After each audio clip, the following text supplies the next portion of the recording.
ಇನ್ನೆಷ್ಟು ಬಲಿಗಾಗಿ ಕಾಯ್ತಾ ಇದ್ದಾರೆ ಬಿಬಿಎಂಪಿ ಅಧಿಕಾರಿಗಳು.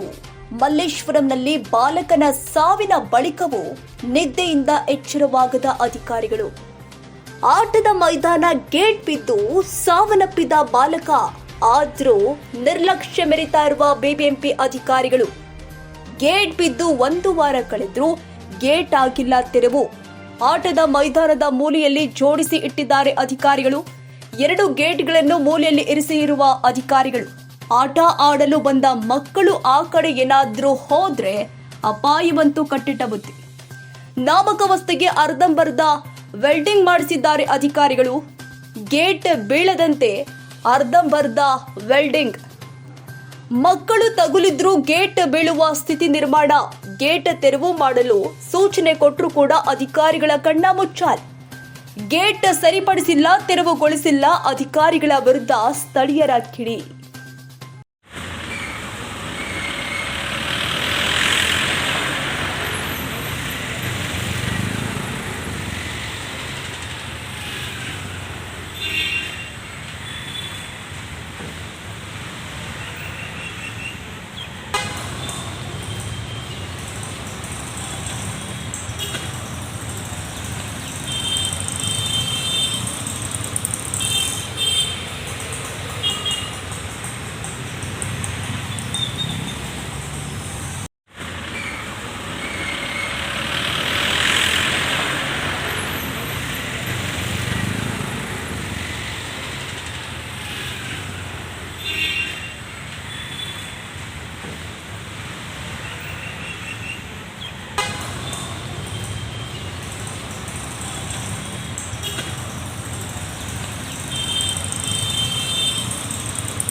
ಕ್ಷಣದ ಸುದ್ದಿಗಾಗಿ News81 Kannada YouTube channel subscribe ಮಾಡಿ. ಹೊಸ ಸುದ್ದಿಗಳ ನೋಟಿಫಿಕೇಶನ್ಗಾಗಿ ಬೆಲ್ ಐಕಾನ್ ಕ್ಲಿಕ್ ಮಾಡಿ.